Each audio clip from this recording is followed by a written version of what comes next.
And we start out if you could tell me your name and then spell it so that we have it on the videotape itself. Okay. My name is Hamar Benson, capital Hamar, capital Benson. Born in October 5th, 1910. And where were you from originally? I was born in Canada, grew up in Minnesota, been a tramp ever since. I've lived in Auburn the last 22 years, the longest I've lived any place. So how long were you in Canada before you moved down? I was 4 years old when just the beginning of the First World War, when we came back to the States. So why did your parents move like that? Well, my father only went to the 4th grade in school, but when he was 14 years old, he started working with steam engine, became a steam engineer, and he went to Canada and worked steam engineers. In summer and in the wintertime, he worked in the Canadian Pacific Roundhouse. But then my mother inherited some land in Minnesota, so they went back to Minnesota after the World War and borrowed money and built for us a place to live, and went all right for a few years, and the price dropped out of everything. They lost the farm, so they left the farm with a shirt on their back. Was that during the Depression, or? Well, that was before that. Yeah, that was in about 26 after the things dropped out after the First World War, you know. So then you moved from there after the farm? Then we moved into town, and my father hired out different jobs, you know. When I was in high school, he wanted me to stop high school and get a job. But I wasn't ready to do that, so I stuck it out and got high school, went on to college, and got my degree. Where'd you go to college at? I went to college in Minneapolis, Augsburg College in Minneapolis, Minnesota. Was that a divinity school, or? Well, that was a college, a Lutheran college. And then they also had a seminary there. So after I finished the college, I applied and went to the seminary also.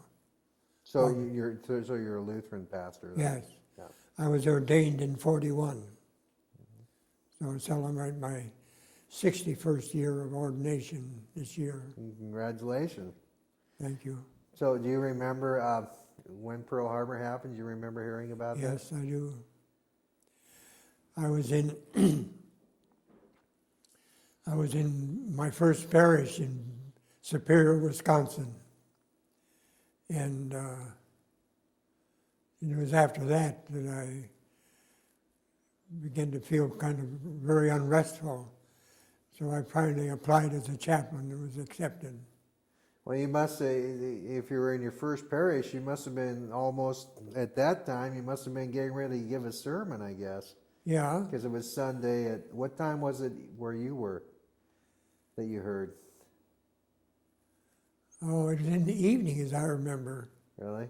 Huh. That the news came through. It probably happened earlier in the day, but Took a while to get back to the Midwest. Yeah. Did you know where Pearl Harbor was when you heard about it? Oh yeah, I knew it was in the Philippines or Hawaii, you know. Did you think that was going to happen? Was there any indication that we were headed for war, did you think? Well, I don't know how much I thought about that, but of course President Roosevelt gave his speech very shortly after that, you know. So then did you volunteer, or how did you get? Yeah, I had to enlist or apply to be a chaplain. I worked through the echelons to get accepted. And in 41 you were accepted then? Yeah. Well, no, I didn't actually apply as a chaplain until 42. In 43, I got my uniform and was accepted. And were you married? Yes, I was. What did your wife think about you wanting to volunteer? Well, I remember we had much discussion about it. She just accepted that that's what the Lord wanted me to do, so that was it. So now you went in as an officer then? Yes, Were you a second lieutenant or something like that? I was a second lieutenant. Yeah. And I was fortunate. I went over as a casual to Europe. Now, first I was assigned to a anti-aircraft outfit in 3rd Army, and I got up there, and the push from the beaches up to Aachen, that went pretty fast, and they'd already got another chaplain. So I was in the replacement depot in nearly age Belgium, and a warrant officer came with orders to take me back to Paris to join an ordnance outfit which served the anti-aircraft outfits. So I had troops from Marseille to Belgium, from Verdun to the English Channel. I was traveling about 2,000 miles a month just to visit these out companies, under our battalion. So was it you and a driver? I had a chaplain, I had a GI as my private for my driver. So your parish was out in the field then? Yeah. So we- were you always on the road, or did you ever have a church somewhere?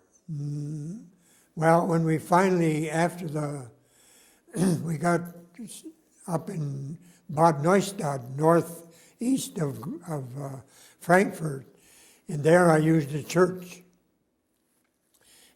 German church. And then when the war ended, I thought there was rumors that we would be shipped to the Pacific, but our outfit was deactivated, and I stayed on with occupation troops. And so then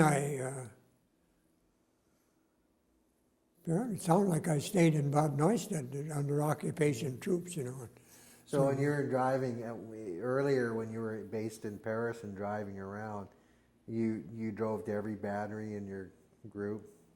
Yes. Well, every company. So what would happen when you'd show up at a company? What would you do?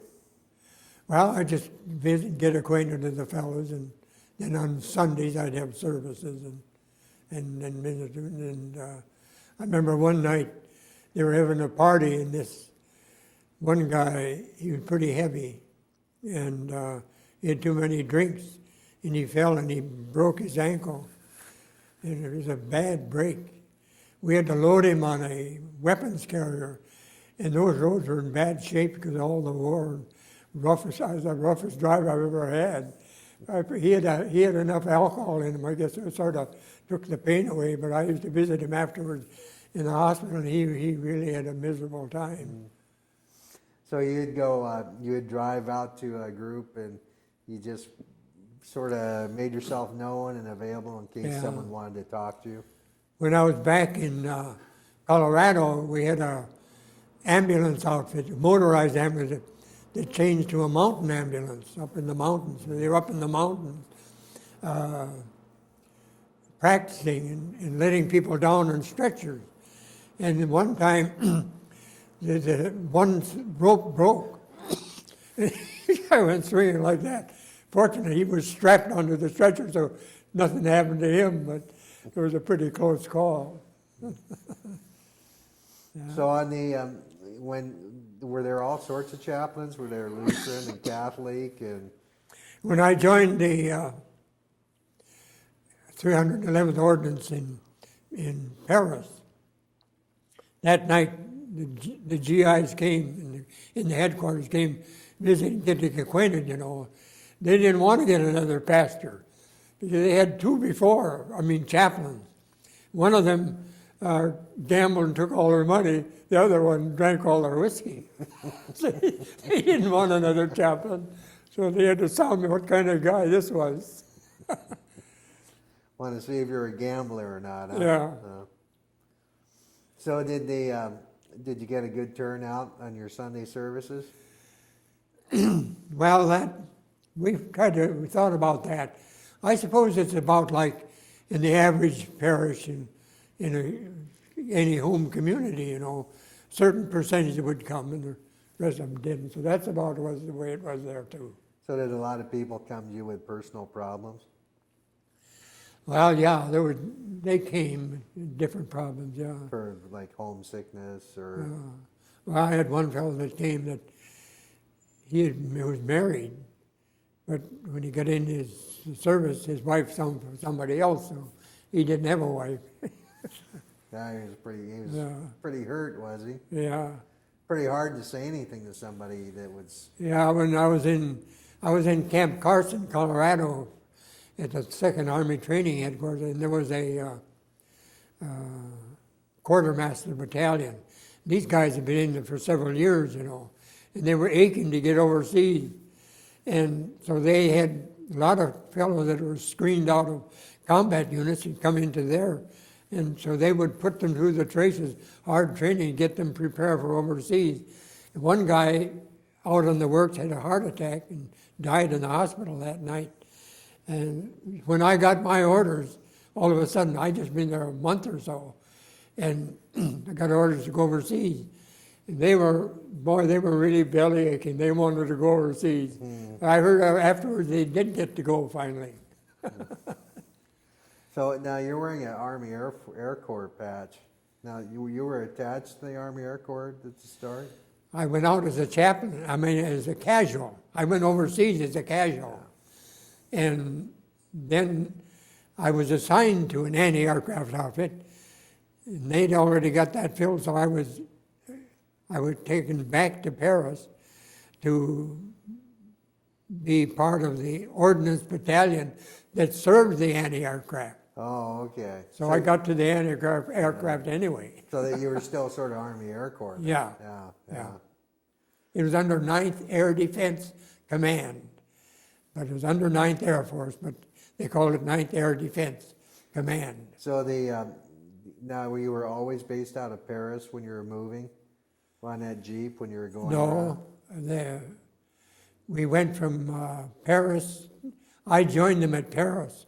From Paris, we went to Wiesbaden. Oh, so you're moving.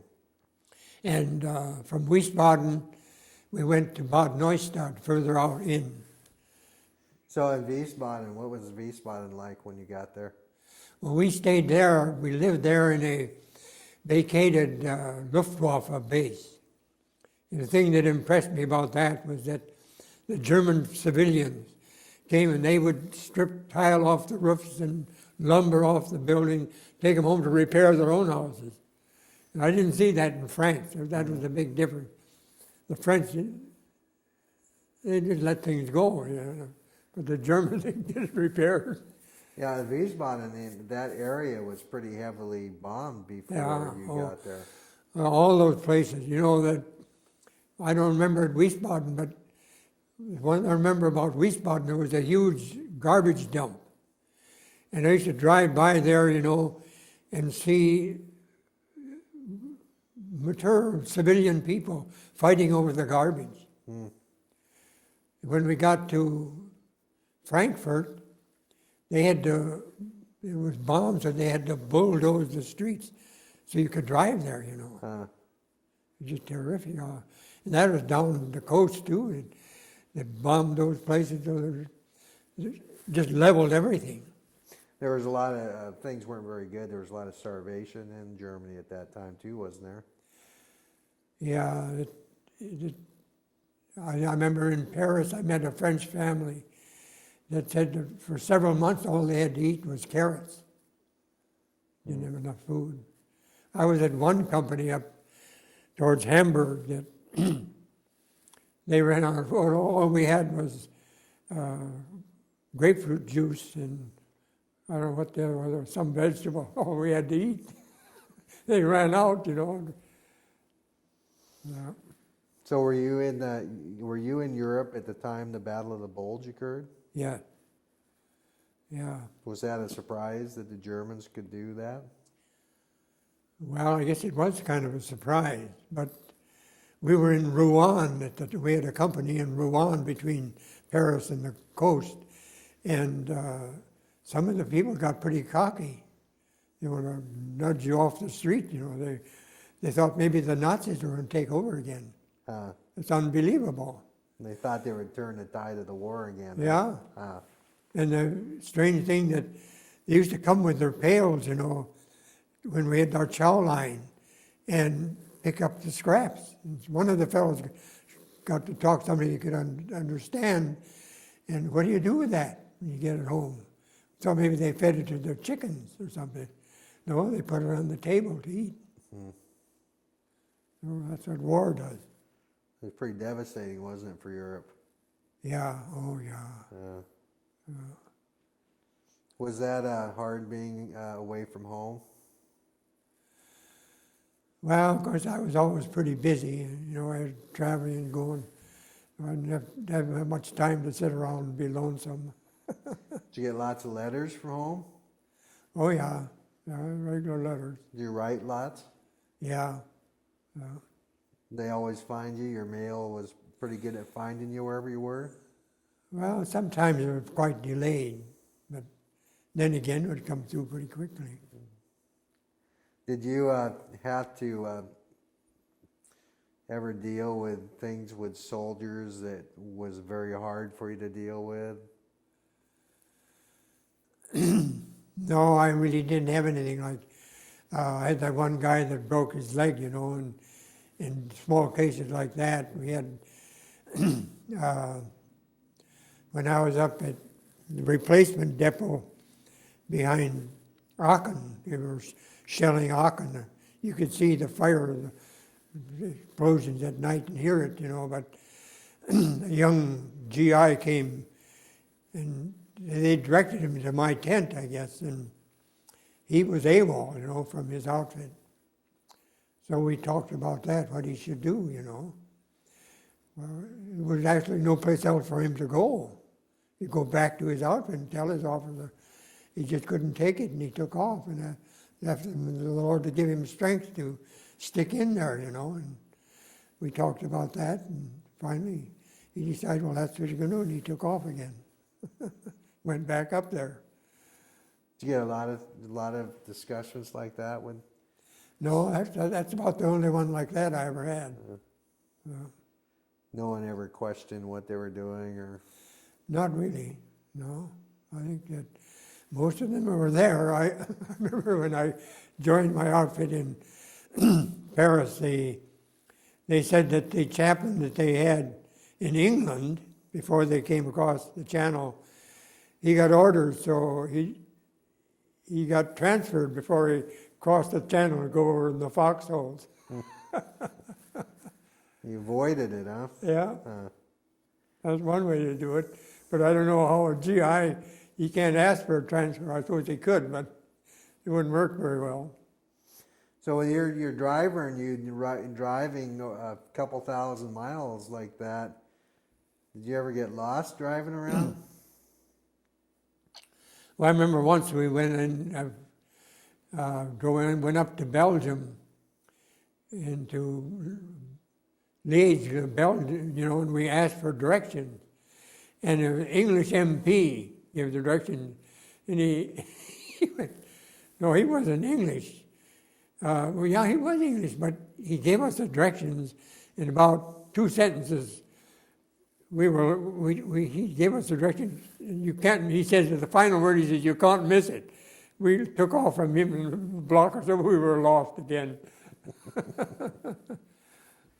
Must be pretty hard to find your way around all that country where war is going on. Yeah. Well, you know, the strange part of it was, I was in Europe for a year and a half. The sun came up in the west and went down in the east all the time. So I had to figure where I was going someplace, you know, I had to take stock of what am I thinking, you know, so I didn't go the opposite. Mm-hmm. Did you have much to do with the French people when you first got to France? Well, I met this family. She taught English at the City University of Paris. And their idea was that in the United States, you get west of Chicago, that's Chicago, you know. All there was out there was wild Indians and savage rabbits. Different concepts. Yeah, they probably still think that. Yeah, probably some of them still do, you know. I was back in, when I was in the Navy, I went back to Rockford, Illinois, and everybody I met in Rockford, Illinois wanted to know if we really had Indians out here. Yeah. Well, one of the most surprising things, we went to Harvard to orientation for chaplains training, and one of the chaplains was from Vicksburg, Mississippi, and somebody said something one morning. We had the cafeteria-style breakfast, and boy, it bugged him off, and he said that Lincoln was no better than Hitler. Talk about a surprise, in this country that somebody ideas from the Civil War that's still in vogue, Now, was it 80 years after the Civil War? Yeah. And surprising. I think even today they still think that, huh? Yeah. Did you, speaking of the South, did you have black chaplains for the black troops? Well, we had a troop at Camp Fort Carson, Colorado. They were all blacks. They had been motorized, and then they went to a mountain rescue outfit. And they had a colored pastor, black pastor from Colorado Springs come out and preach to their chaplains their service. And they had a pretty big attendance at their using the chapel. But what surprised me was that how they dragged the hymns, They sang the hymn. I thought, I'm a Lutheran, they did a Lutheran drag stuff, but boy, I couldn't even keep up with them. Quite, they're like Baptist type church, is that? Yeah, but they're usually a little more lively, but they drag them. Oh, they weren't that lively? No, they just dragged the hymns such as I could hardly sing that slow. Did the in the German people, did you talk to very many Germans over there? Well, we lived in a German house in Bad Neustadt, and the housekeeper was a Latvian lady that did the housework, And I got acquainted with the family. These were Latvian, but they came from Latvia. This lady's father had been a pretty high official in the Tsarist regime. And when the Bolsheviks came over, they fled to Latvia. And he was the head of a big hospital in Latvia. And when the communists took him over there, then they fled. And this one young couple had a little child. And another couple that they knew had an infant also, and the parents were killed in a bomb blast.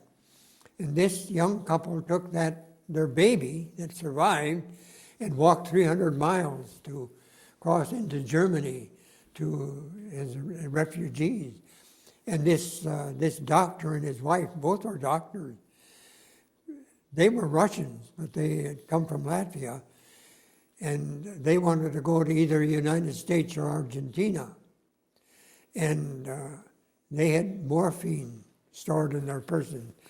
If they were ever captured by the communists, they'd never go back to Russia alive. There's something to walk all that way to get away from something. Yeah. Did you see when you had your church in Germany, things were a little more normal for you, were you? Yeah, we were kind of stationary there, and was it a Lutheran German church, or was it?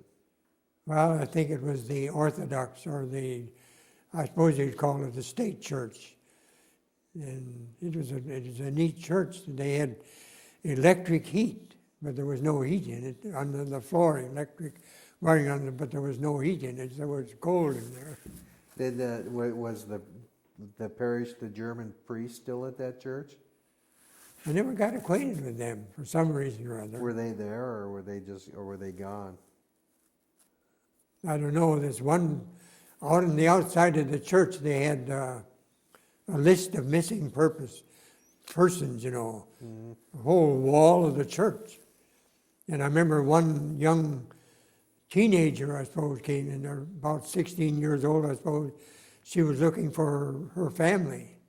She'd traveled all over looking for her family. Missing people all over, you know.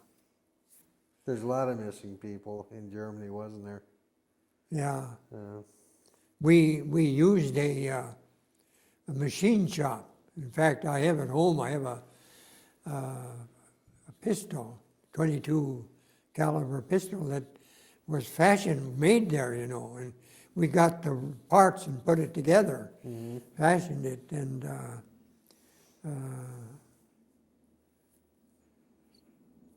yeah, that was an interesting place.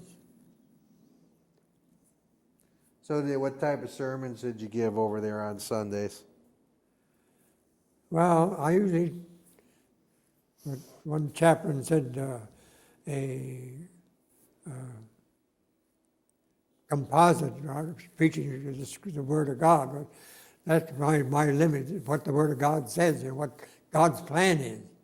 That's the basic plan. Last week I went to PLU and they had this man, a Norwegian from Norway, he'd been a prime minister. He'd been involved in lots of this active in different groups working, you know, and I gave my personal testimony of what the Lord does. And it was interesting, you know, when he kind of stumped him. He didn't know how to handle a personal testimony. He's always talking about getting together and talking about all the plans, you know. But what the Lord's doing, that was kind of strange to him. I first time I run across that, really. So I usually try to preach from the Bible that you know, the universe belongs to God, the Almighty. He's carrying out His purpose, and He's inviting us to put our trust in Him and what He's doing. And because I believe that He's the only one that's big enough to really handle this world and straighten it out with all our multipluralism and all the different ideas raging through the world. Who can bring order out and peace out of this chaos? So did you think that in World War II that we're fighting a great evil in the world? Did you? Oh, there's no doubt about that. I was in Buchenwald and I saw the horror of it, you know, and people living for months at a time, maybe hardly anything to eat, you know. That's right in the city of Paris, and that was spared, you know. They never bombed Paris. That was protected. So there was no question about it that it was a terrible scourge that hit the world with the Nazis. So when were you in Buchenwald? Right after it was? Right after it was liberated. So you could see they hadn't really cleaned it up yet, you know, the stacks of bodies and stuff that wasn't cleaned up. The latrines were just filthy, you know. Were you there as a priest or were you there as a? I was there as a chaplain, as a part of my outfit. Our commanding officer, or our executive officer, and a group of us went in there and visited it, you know. Did anybody turn to you for help after seeing those things? Well, we weren't in a position to really help anybody because, you know, in that situation, and of course the victims of the camp were all removed, you know, but a young fellow, Polish fellow, had been in there, I think, since the beginning, so that there was no color left in his face. And he went through the camp with us and explained all the different situations, you know. He took us down one long hallway, and there would be a Nazi soldier with a gun, you know, and he'd just club them over the prisoner over the head and dump him down to shoot. Down there was the next room was the 3 crematoriums, gas furnaces. He'd drag him over there and stick him in the furnace.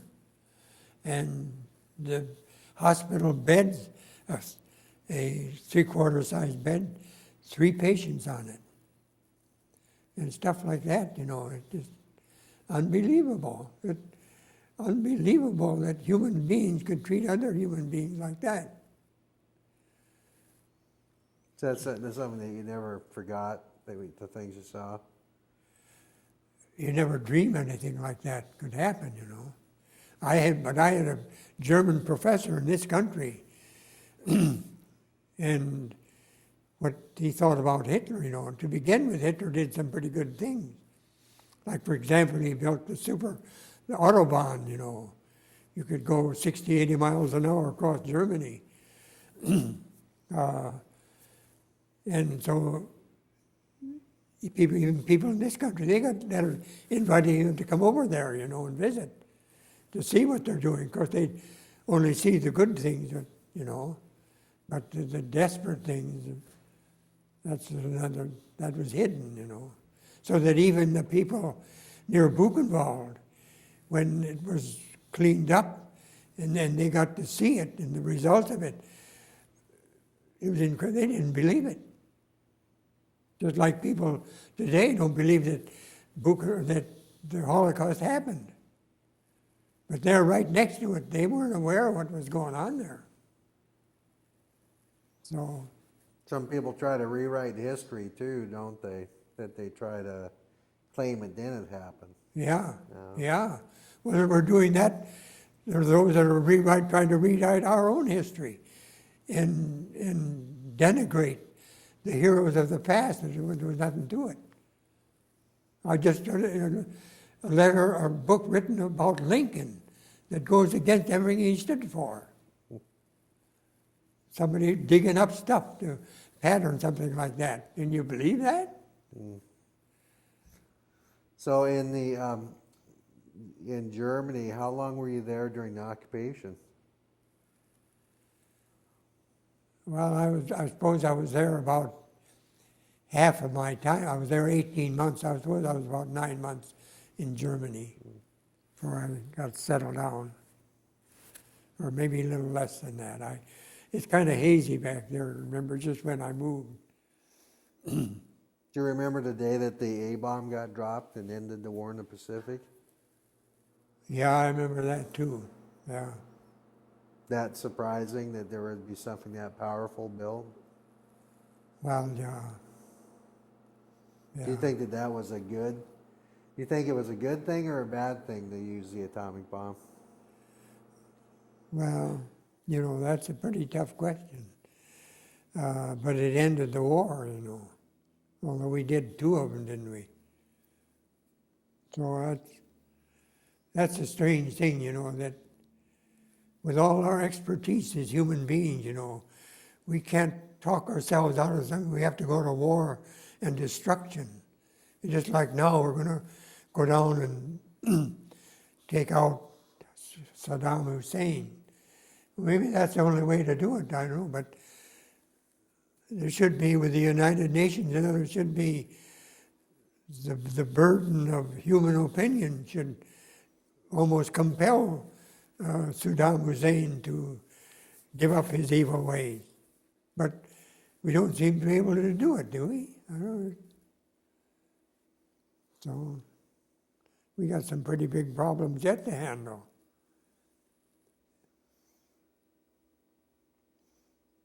There's no way to avoid the conflict, though, sometimes, is there, for us? Well, that's the way it seems to be, you know.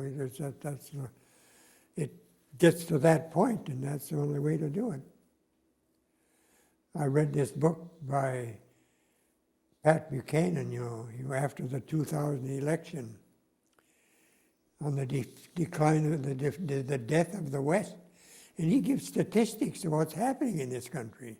It's depressing to read it, but it's backed by statistics of what's going on. It's kind of scary, you know. Mm. You have to have hope for the world, though, don't you? Well, of course, mine is the biblical one that, you know, when the Lord Jesus was on the earth, he predicted, he's told beforehand, he's going to Jerusalem, he's going to be crucified, he's going to rise again on the 3rd day. And there's no founder of any religion that's ever done that. But he also said that at some future date, he came the first time to save the world, He's coming back again at an unknown date. He's going to rule this world in righteousness and justice, establish his righteousness and justice across the earth. Well, that's the greatest promise I know. And he's the only one that's big enough to do it, because he created it in the first place. If we believe the scripture, you know. I've been studying the Bible, and I discovered that Jesus was the one that created it in the beginning. It took me 22 years to find that out and see it clearer. So, when did you come back to the United States after the war? came back in 1946. We left there, Antwerp, in February.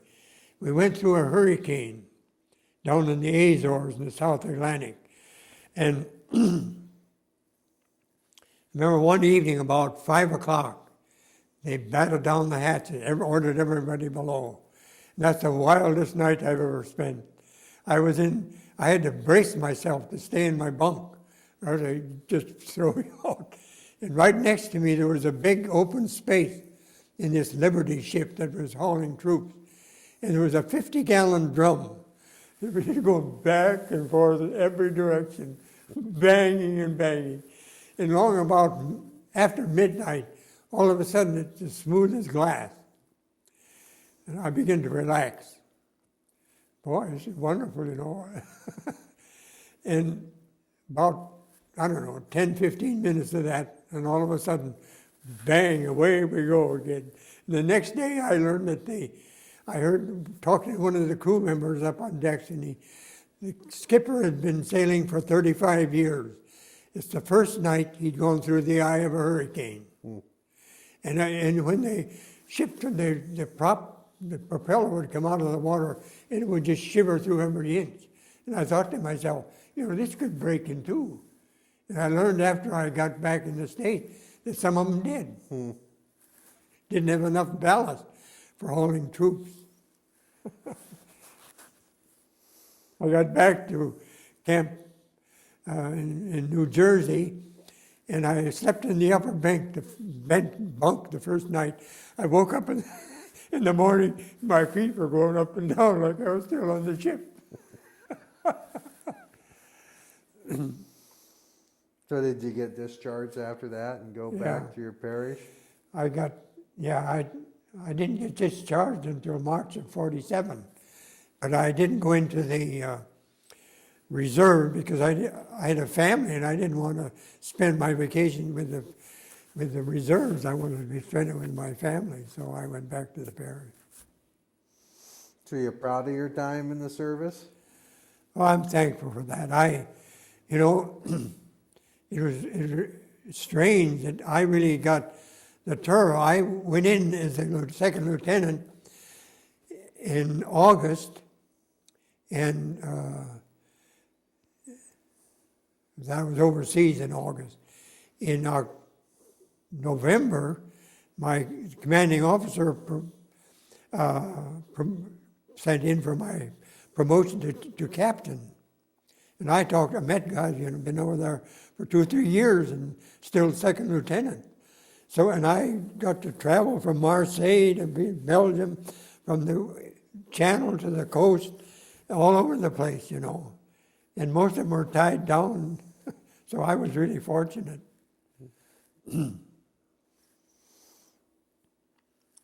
I was thankful for it. I wouldn't want to repeat it, but unless I had to. I was thankful I didn't have to go to the Pacific. I didn't appreciate that long ocean on a ship way over to the Pacific.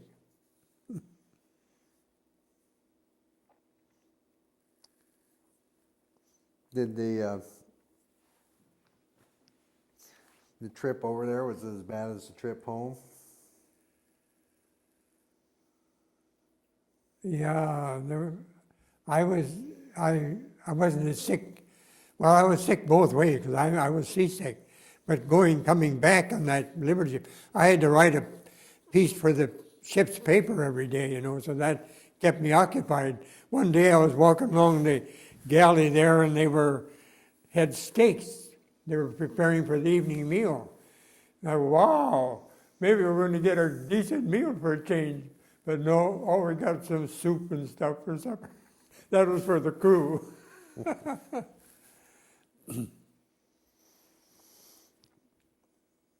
When you see the American flag, what do you think? Are you proud of that? Oh, yeah. Well, it's a great symbol, Greatest symbol for probably the greatest nation that's ever been on this earth. And no wonder that Lincoln said that this nation is the last best hope of earth. And I believe it, because we've been a nation for over 200 years, but we've never been able to transplant our democracy anyplace else, have we? We really haven't. And so that they're from Palestine to Pakistan, they were rooting in the streets and praising and shouting and praises for what was happening in New York. What does that say about this world? And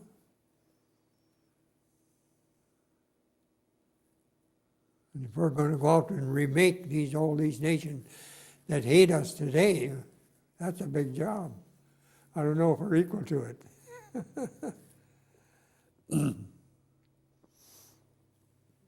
Yeah, it's hard to see any solution to it, is there? Yeah. I think that fight's been going on for a long time. Yeah, it has. Well, it's about 6,000 years of recorded history. Where has there been any real peace and prosperity, really solid,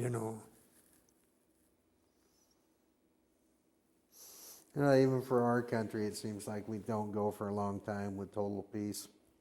Yeah, it's more agitating and, than ever, seems like. It isn't getting any less. If anything, people are agitating about everything, all kinds of stuff. Yeah, hopefully we learn how to solve things without conflict. Do you think that's possible, or? Well, I think we're just one struggle after another, one mess after another. That's the way it looks like it's been, and I don't see much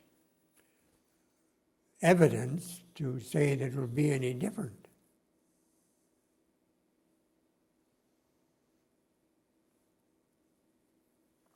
I would like to see it, but I've been studying history, especially in, in the 20th century, it was communism and Nazism tried to wreck the world. And now, in these Arab countries, Islam, the only democracy in that country, in that part of the world, is the Jews. And they've been, for 50 years, they've been trying to destroy them. And now they want to destroy the United States. The United States is the great demon, the great devil. Mm-hmm. They want to destroy the United States. And that's their goal, to make the world an Islamic state with dictatorship. No freedom at all. And that, to me, looks like the scourge of the 21st century. I hope I'm wrong. Yeah, I hope so. This looks like there's going to be lots of problems over there, doesn't it? Yeah. Hopefully they don't get us too involved. Yeah. Well, it was nice talking to you. Yeah, nice to talk to you. You're only the second chaplain that we've spoken to. Oh, I see. Last one wasn't a Lutheran, he was a Methodist. I see. And he was in the European theater. Yeah.